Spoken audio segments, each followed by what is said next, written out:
Hello, today I'm going to look at Castle Ravenloft from Wizards of the Coast in 2010. I enjoy doing D&D when I get a chance, but I was looking for a solo adventure in D&D, and this game series of D&D adventure system games seem to fit the bill. They're for 1 to 5 players. Got Castle Ravenloft, Wrath of Ashardalon, The Legend of Drist, Temple of Elemental Evil, Tomb of Annihilation, Waterdeep, Dungeon of the Mad Mage, and there's an expansion pack, Ghosts of Saltmarsh. Today I'm going to look at Castle Ravenloft. It's a derivative of Dungeons and Dragons, and it's a board game. It's a pretty big box. Here's the back of it. The Master of Ravenloft is having guests for dinner, and you're invited. In Castle Ravenloft, you play a heroic adventurer with magic weapons and amazing spells. You must explore the dungeons beneath the castle, where you will fight monsters, overcome hazards, find treasure, and eventually face the vampire lord Strahd.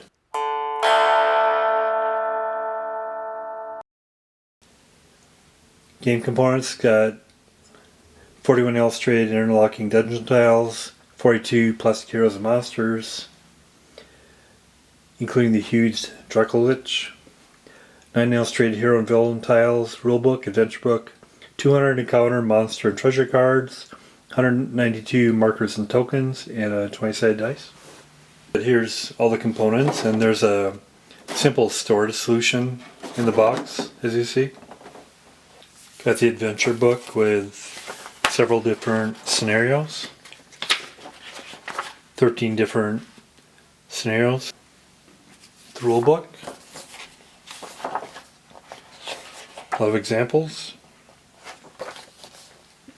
advertising,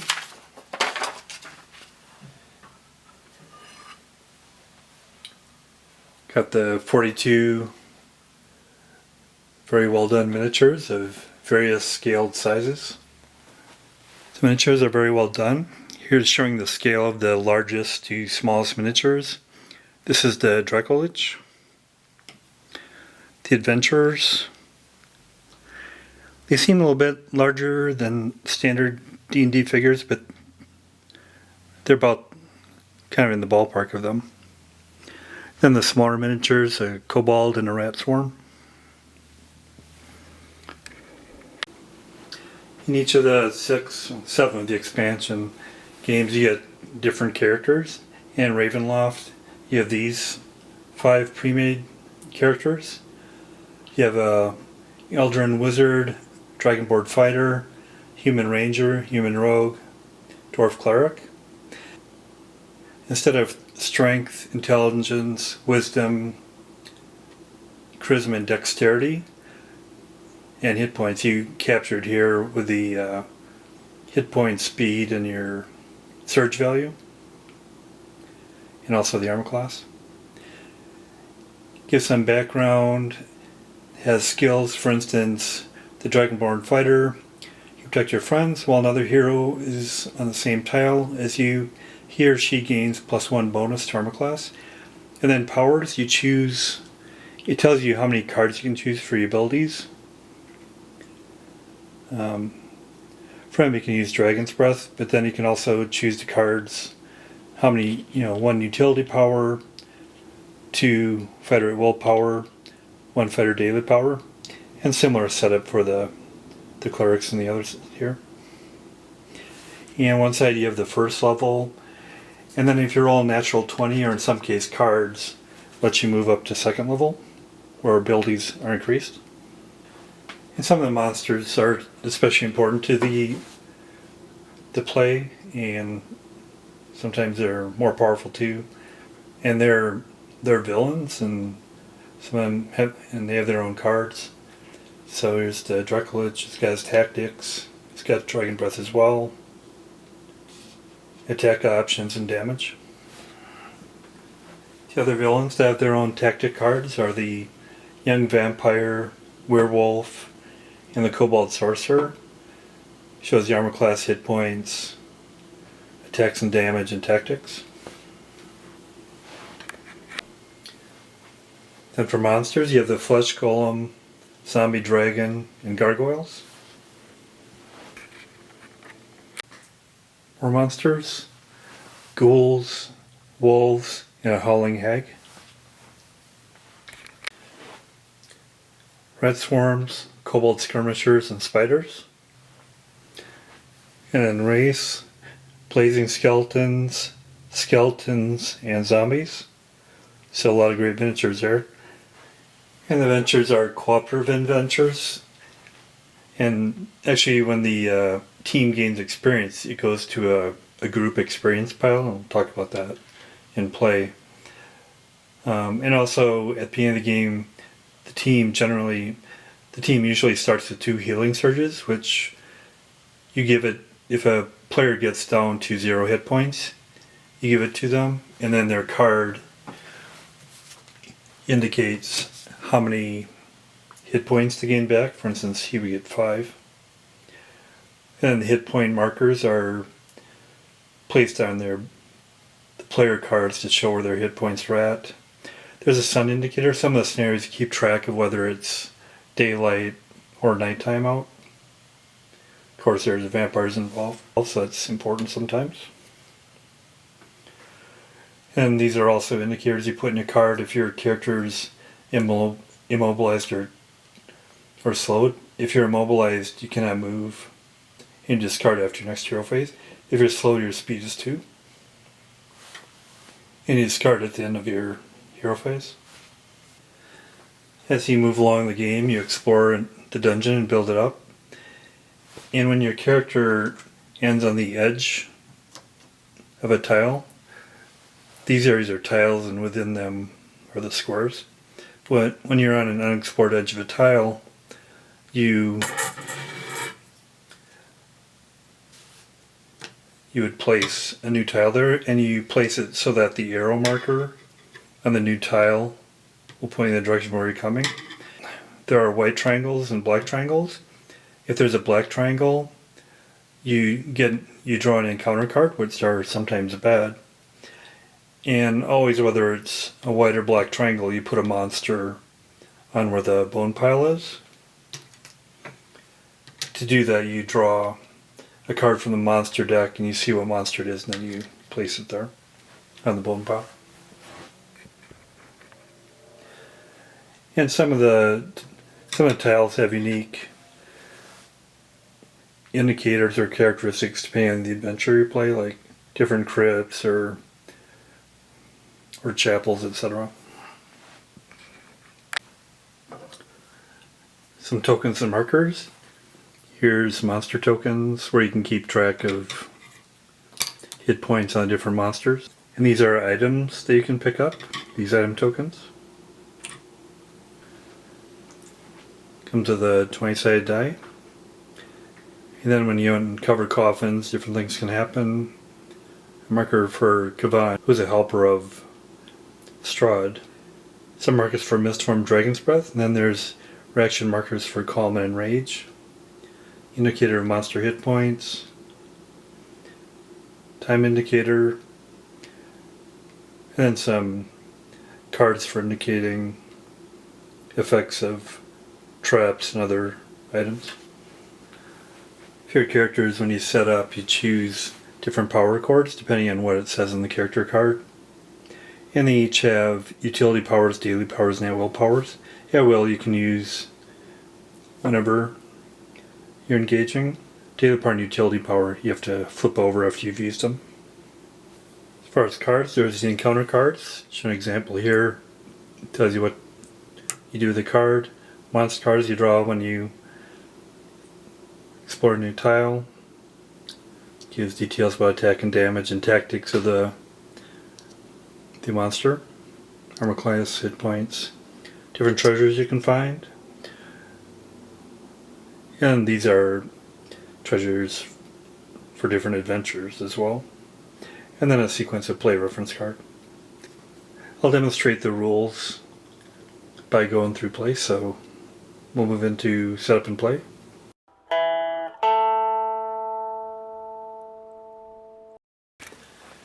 In this playthrough, I'll be doing Adventure 6, Destroy the Dracolith. The heroes enter the dungeon crypts to challenge Stroud's most powerful ally, the Dracolich Gravestorm. Goal: destroy Gravestorm, the evil Dracolich that serves Count Strahd. Number of heroes: 2 to 5 heroes. Group adventure. And I'll be doing it with 2 heroes. I'll have a fighter and a magic user. Victory. The heroes win the adventure by defeating Gravestorm. The heroes lose this adventure if any hero has 0 hit points at the start of his or her turn, and there are no healing search tokens remaining. These are things that are at the beginning of the end of the adventure.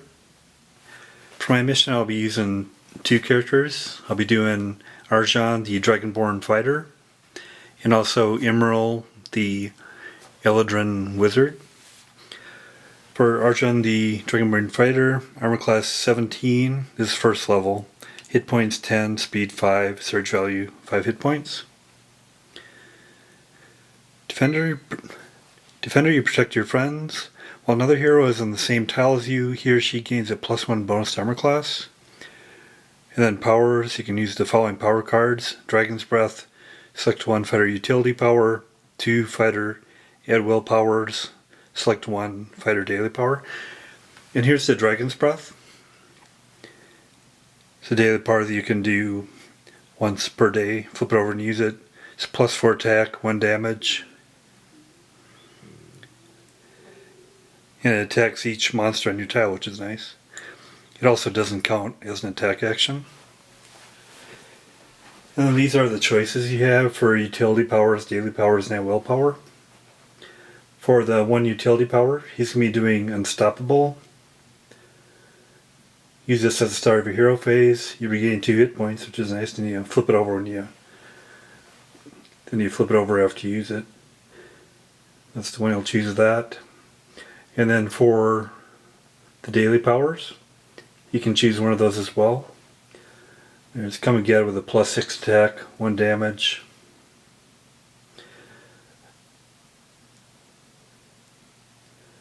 Or on this one, you can choose a tile with 1 tile view, place each monster on that tile adjacent to your hero, and then attack each adjacent monster, which is nice.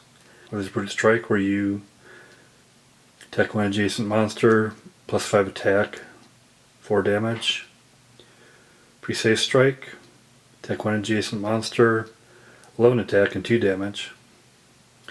That's tempting. But he kind of likes this one where he can attack several monsters, so he'll go with the Come and Get It. And for the daily power, you have to flip it over if you use it too. Then for the at-will powers, you can use them anytime you want during an attack. You can select 2 of these. There's Trapping Strike with a +8 attack, 1 damage. Cleave, +6 attack, 1 damage. Tide of Iron, +8 attack, 1 damage.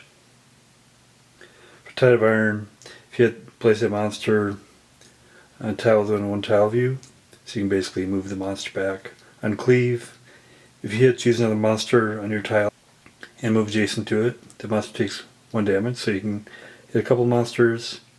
Trapping Strike, choose 1 monster within 1 tile view, place a monster adjacent to your hero and attack it. So you can kind of move the monster up to you. I like that it has a +8 attack. I like that with Cleave you can attack a couple monsters, so I'll definitely go with that one. And I like that he can trap it with the Trapping Strike, so he'll go with that. So these are the powers he has. Imral, the Eladrin Wizard. Then for power cards, he gets Face Step, which is use it once and flip it over. Use this power during hero phase. Place your hero on a tile within 1 tile view. And then he can also do 1 utility power. He's got Shield, Dispel Magic, and Illusory Crowd. Illusory Crowd creates an illusion of another fighter, which is nice. Dispel Magic cancels a counter card. You want Shield because when a monster hits you, the monster attack misses instead, and you gain a +1 bonus, and you gain a +2 bonus to AC until the end of your next hero phase, which is nice. daily powers. You can use them once a day and then flip them over. Fireball, lightning bolt, freezing cloud. You have to go with fireball. It's got a +7 attack and 3 damage. Min of 1 damage. Choose a tile 1 tile away from you. Attack each monster in that tile. And then for at-will powers, you can have 2 of these and they're all pretty good. Thunder Wave, attack each monster in your tile. After the attack, choose a tile within 1 tile view. Place each monster on your tile on the chosen tile. +7 attack, 1 damage. Scorching Burst or Magic Missile. Scorching Burst attacks each monster on a tile 1 tile away from you. +7 attack, 1 damage. Magic Missile. Attack 1 monster within 3 tiles of you. If you miss, the monster is more than 1 tile from you. Place 1 tile closer to you. I like that the Magic Missile has good range, so I'll go with that. It's got a +8 attack and 1 damage. So these are the ones I've chosen. For this Adventure 6 that we're doing, we take out the Arcane Circle tile and the Laboratory tile, and also Gravestorm's Phylactery. And the Laboratory and Phylactery will come into play once they find the Arcane Circle, so we'll set these aside for now. And then you take 3 dungeon tiles, 3 random dungeon tiles from the pile, and you mix the Arcane Circle in them. And then you put those 4 random tiles under the 8th tile.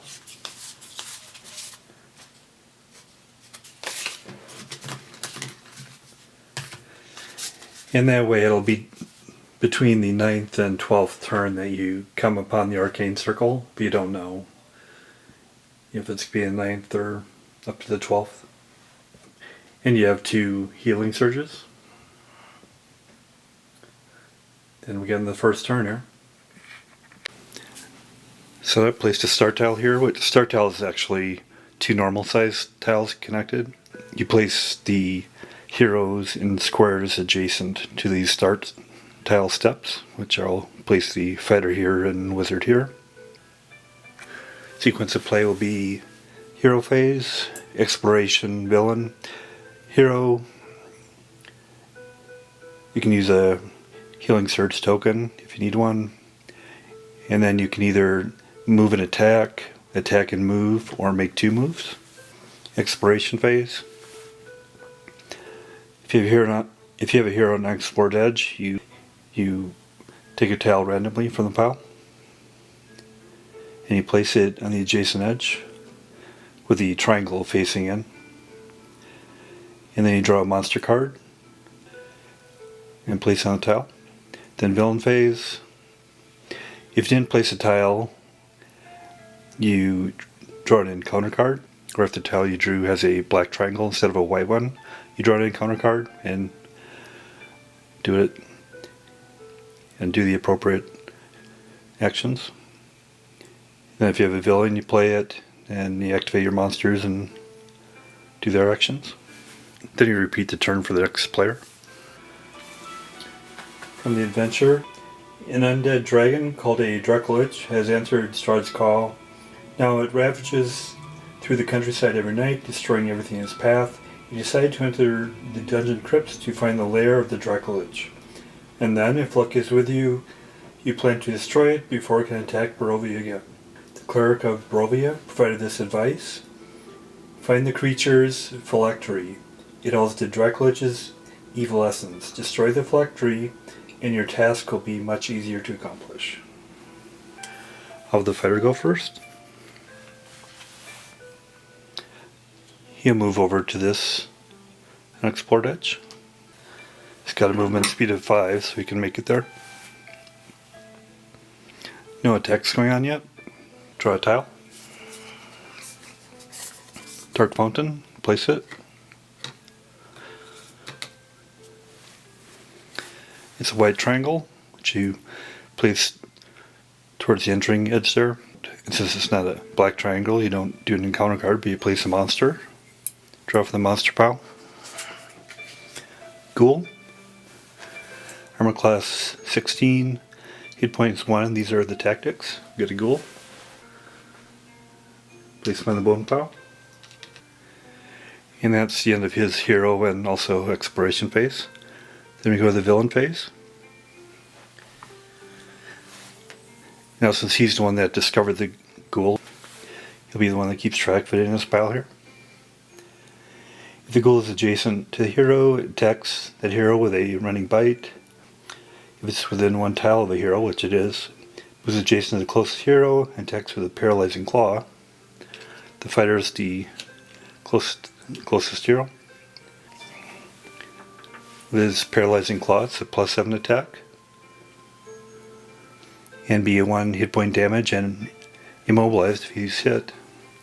Armor class of the fighter is 17.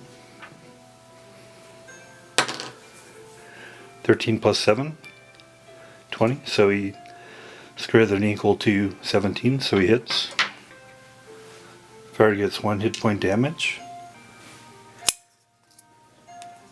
And he's immobilized, which means he can't move until the end of his next hero phase. Now the wizard goes.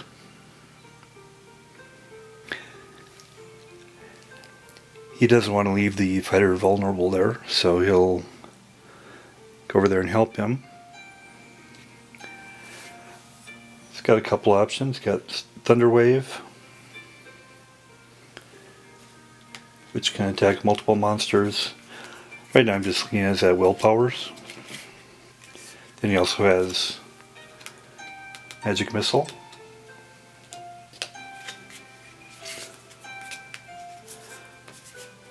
Which is a ranged attack. He can do within 3 tiles. Needs line of sight though, of course. And he'll plan to use his Magic Missile. But he can be within 3 tiles, so he'll over here to explore this edge. Does his movement. Now he'll do his attack. It's within 1 tile. It's a +8 attack. And the armor class on the Ghoul is 16. 11 plus 8, 19. Greater than or equal to 16. Does 1 hit point damage, so the Ghoul is gone.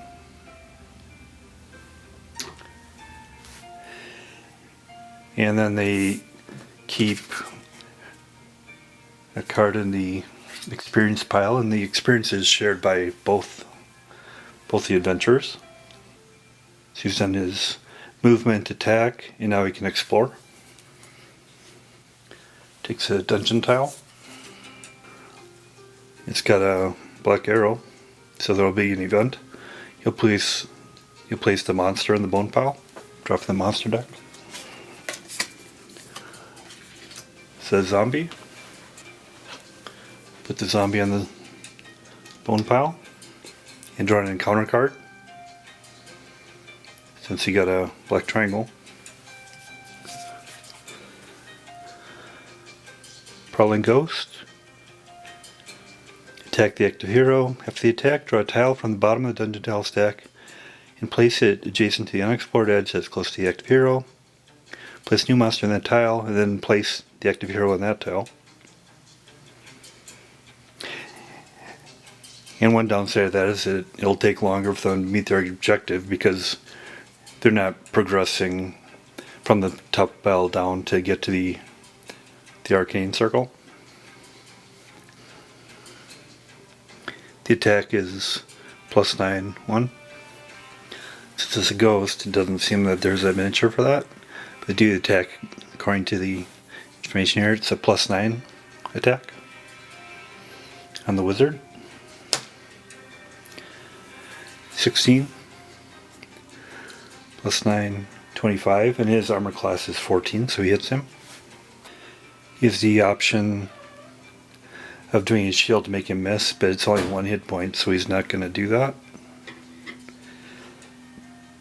He'll take 1 hit point damage. And then draw a tile from the bottom of the dungeon tile. Place on the edge that's closest to the active hero. a couple edges closest, so we'll put it up here. You'll say it's coming from this side.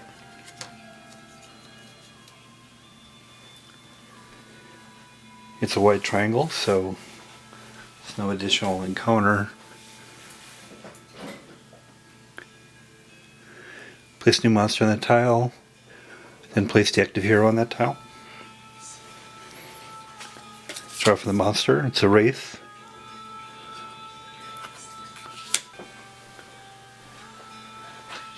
Put it on the bone pile. Then place the active hero in that tile. And now we still have the monster to go. And I'll place the monsters over here that he's discovered. He discovered the zombie and then also the wraith. The zombie, if it's within one tile of a hero, moves adjacent to the closest hero and attacks that hero with a rotting fist. And he's within one tile of the fighter. He's within 2 tiles of the wizard, but so he'll move next to the fighter. He attacks with a rotting fist. It's a +5 attack.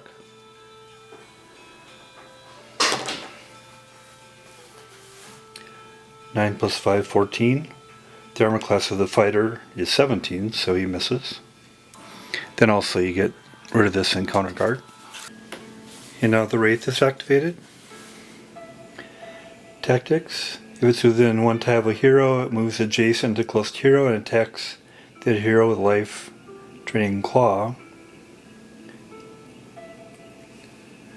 Otherwise it moves one tile towards the closest hero. It is within one tile, so it'll move up to the wizard and attack with the life draining claw. So +6.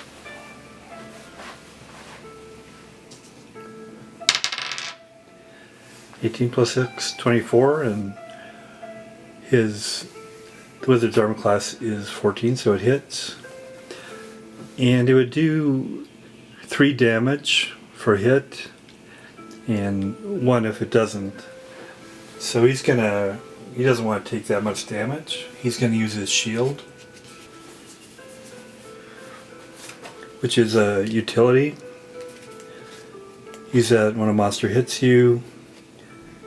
The monster misses, and you gain a +2 bonus to AC until the end of your next hero phase. So he'll have a +2 AC through next turn. And then we'll flip that over, because he can't use that anymore. But he does take 1 hit point damage.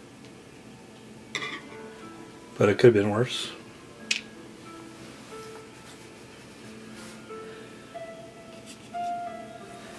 And now the fighter goes.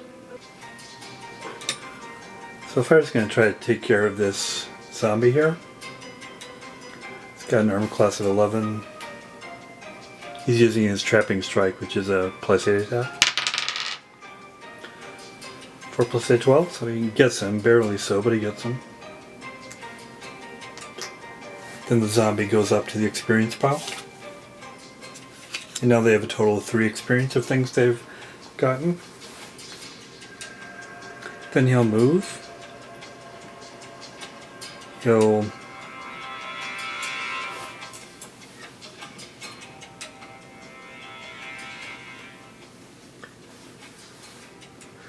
he can go 5, and you can go diagonal too. 1, 2, 3. He'll end up here. He'll do draw a dungeon tile.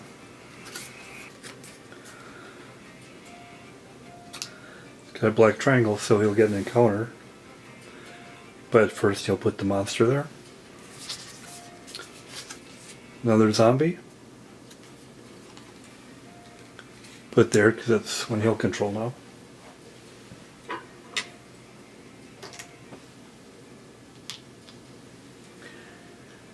Then you draw the encounter. The Spirit Gauntlet trap. Place the Spirit Gauntlet marker on the active hero's tile. If the tile already has a marker, discard this card and draw a new encounter card.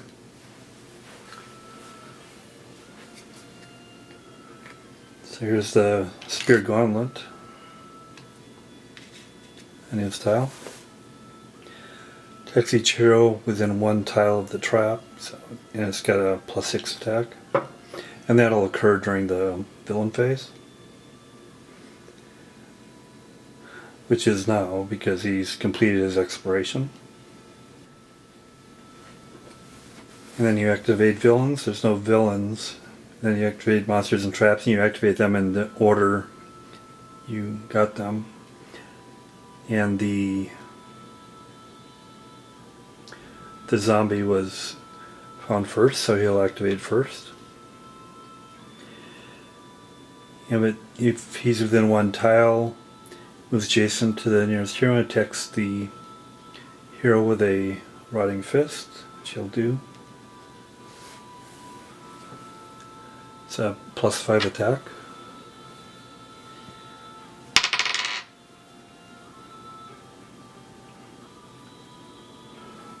(19 + 5, 24), so it's hit.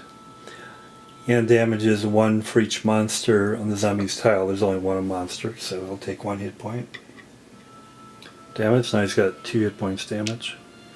But he's still got 8 left. And then the Spirit Gauntlet activates.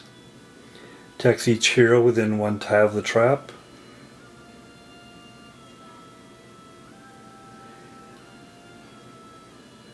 It's got a +6 attack, does 3 damage, and if it's missed, it's 1. On his hero phase, he can use his attack to try to disable it with a 10+. But he can't do that now, so the trap will go. And his armor class is 17. 3 + 6, 9, misses, but he still takes 1 damage. So he's starting to accumulate some damage now. And the trap is there.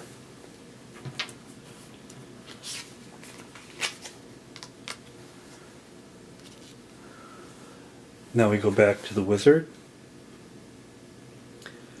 Still is erased there with 2 hit points. He still has an armor class +2 bonus from his utility power that'll last till the end of this hero phase, so that's good. Unfortunately, the only weapon, the only fighting ability he has that does more than 1 damage is the fireball. It'd be nice if there were more monsters that he could use, but he'll use that. Choose a tile 1 tile away from you, attack each monster in that tile.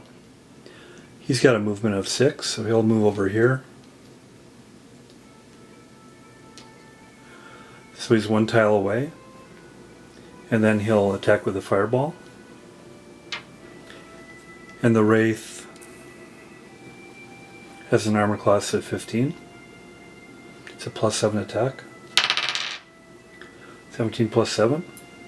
It's a hit. And now he can't use the fireball anymore. But the Wraith takes 3 points damage, and he only had 2, so he's gone. Then they get the experience points for that, which is 3 experience points. Now they're up to 6 experience points.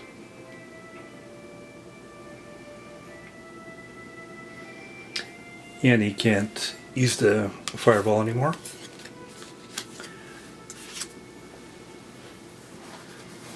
And it's the end of his hero phase, so his armor class doesn't have the +2 anymore. Then he'll do the exploration over here. Get a tile. Might be getting close to having a chance to get in the arcane circle. Not quite there yet.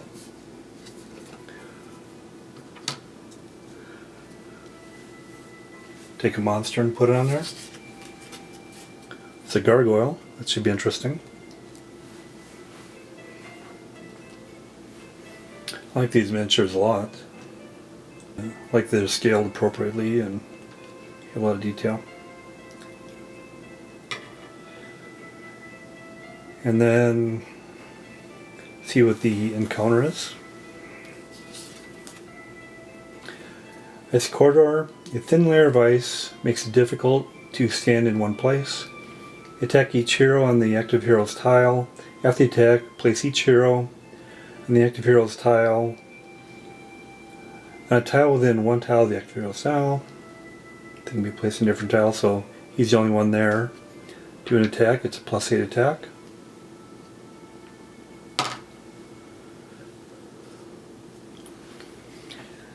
$19 + 8, 27 to get in some unlucky rolls. He takes 2 damage from that. Now he's down to only 2 hit points, since he has 4 hit points of damage.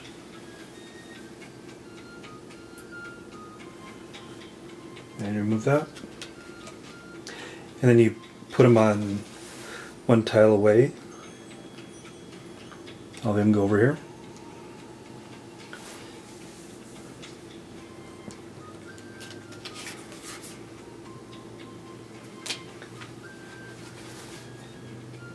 That's the event. Now the gargoyle goes.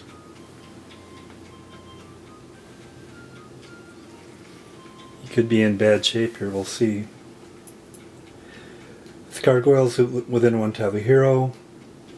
He moves to the closest hero's tile and attacks each hero on a tile of the Whirlwind of Claws, otherwise gargoyle does nothing. So fortunately, it's actually lucky that he was kind of pushed away a tile. Now the gargoyle's not going to attack him because he's too far away. But he'll put that as a pile. He'll be controlling him. And now we go to the fighter. He's going to try to disable his Spear Gauntlet if he rolls a 10+. And this will count as his attack. 12, so he does disable it. So he doesn't have to worry about that. And then he'll move, he can move 5. He wants to keep exploring, so they can move towards their goal. He'll go 1, 2, 3. Draw a tile.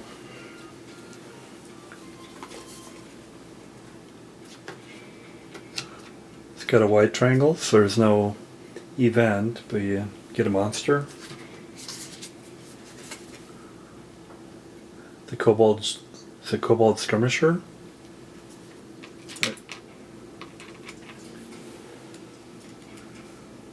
One of these little guys here.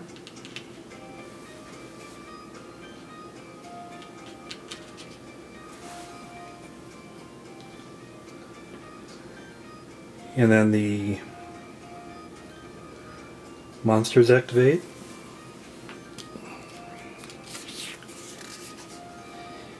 In the order of activation are first the zombie and then the skirmisher. So the zombie will go. He'll move adjacent to our hero. He's got a +5 attack. And his armor class is 17, so times 5 doesn't hit, fortunately. And then the kobold skirmisher will go. If it's within one tile, attacks the closest hero with a thrown javelin.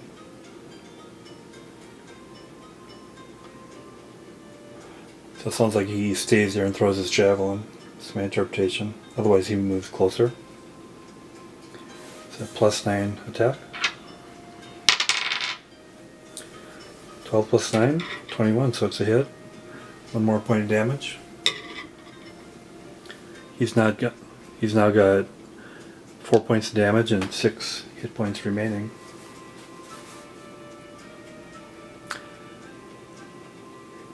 And then the magic user will go.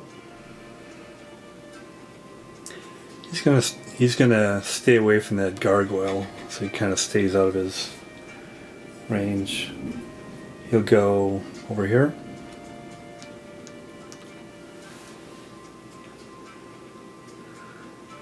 see if there's any other actions he's going to do. An ability that I haven't been able to use yet. Emerald has the ability of another hero's on his tile, it gets a +1 bonus to attack rolls, and if another hero is on the tile with a fighter, he gets a +1 armor class, but they've not been on the same tiles. But he can do magic missile. It's within 3 tiles. It only does 1 damage, but it'll at least knock something out.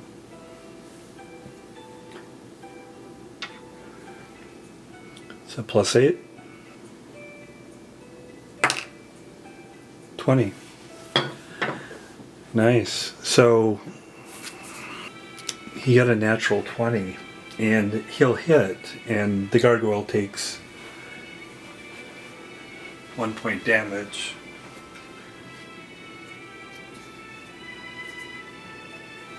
And we'll indicate that by putting a 1 hit point damage on the monster token. I know not only did he hit that gargoyle with natural 20, but he can expend experience points to level up. And they have he needs 5 experience points to do that. You take from the pile. And they have a total of 6, so we can take 5 of these and get rid of them. Now you still have 1 left. And he flips his card over.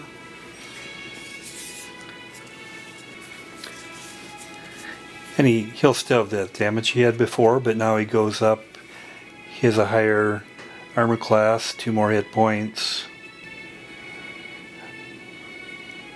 and a surge value of 4 hit points.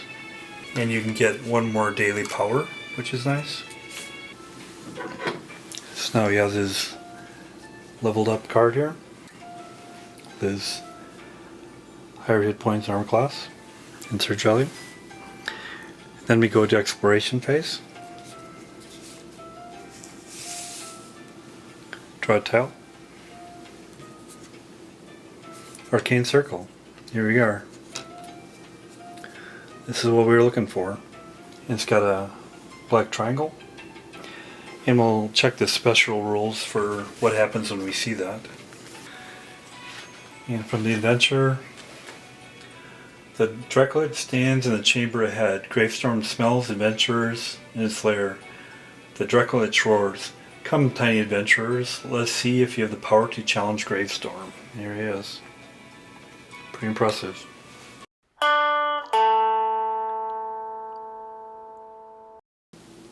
So let's look at Castle Raveloft from Wizards of the Coast in 2010. It's a Dungeons & Dragons adventure system game. Hopefully that gave you enough to get a sense of how it plays. As long as you don't go into it expecting it to be a full D&D game, I think you might enjoy it. I enjoyed it. It's got great components, great miniatures. Of course, this is a dungeon crawl, so you're combating and finding treasures and trying to defeat villains. It's not really an RPG game, it's a cooperative game, and it's got predefined characters, but they're in the same, it's somewhat consistent with D&D. It doesn't have like charisma, intelligence, wisdom, strength, and dexterity.